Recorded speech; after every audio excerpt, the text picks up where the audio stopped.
54 years ago today, 5 sharply dressed burglars were caught breaking into the national headquarters of the Democratic National Committee. And it was weird. Dressed in suits and surgical gloves, 4 of the 5 men were members of the CIA who had previously gone on missions to take out Fidel Castro. The 5th guy was a total creep. Literally.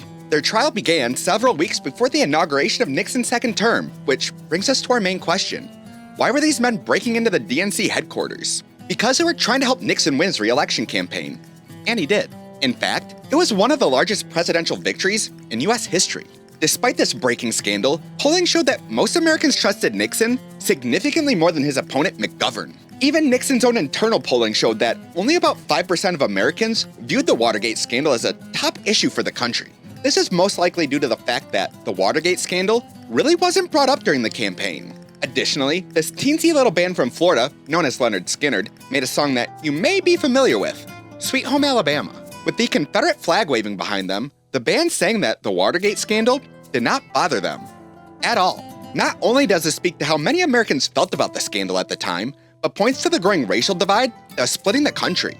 With this in mind, as more information about Watergate came out, public opinion began to shift, leading Nixon to become the first and only US president to resign. Interestingly enough, many scholars suggest that the Watergate scandal caused the youth of the time to lose their trust in the US political system. However, in the 1990s, after Nixon's death, his legacy was resuscitated.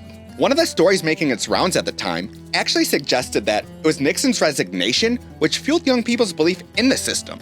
Today, Nixon's legacy still lives on, as nearly every scandal is given the affix of gay, such as Deflategate and both Nipplegates. And that's your history today.